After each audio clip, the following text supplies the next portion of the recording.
Welcome to the Old Guy Bourbon Channel. Why do we call it that? Because I'm an old guy and that is bourbon.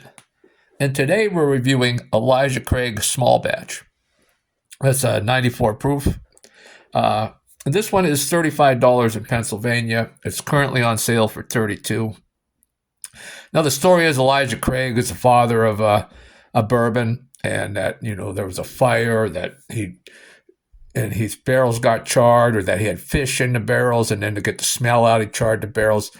It's a good story, probably not true, really. He didn't really come from Bourbon County, where bourbon really originated, and he kind of died before we know as bourbon became bourbon. So it's just a good story, and that's what bourbon needs sometimes, a good story. So let's take a look at this one. Now I'd say, and it's showing up darker on camera, but it's like a deep copper color.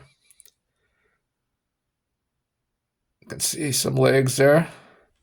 Now these used to be age stated at 12 years old, and then they lost the age statement. And even Elijah Craig barrel proofs, which are one of my favorites, they used to be aged 12 years or longer, and now they're like 10 to 11 years old. But hopefully with the bourbon boom being over, some of these age statements and older bourbons are going to come back. And one thing about Elijah Craig, if you don't like oak, you're probably not going to like Elijah Craig. It tends to be a little oaky. It used to be more oaky at 12 years old. But you get that oak, you get some sweet brown sugar. Of course, you get cinnamon, caramel, vanilla. Your standard bourbon notes. Let's take a little sip.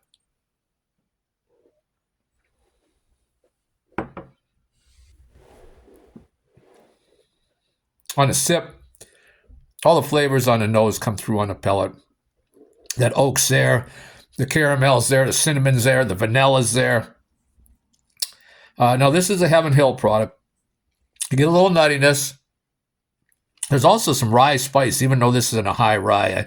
I can't remember the mash bill on this one, if it's 12 or 15% rye. It's not a high rye, but you get some rye spice bite there, and that cinnamon is nice and warm on the tongue. This one seems to drink a little higher than the 94 proof. I would guess, if I didn't know, I'd guess it was closer to 100 proof.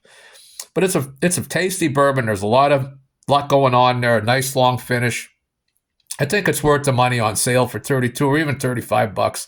But that's just my opinion. Drink what you like, and that's it. And that's all I have for today. And we'll see you next time.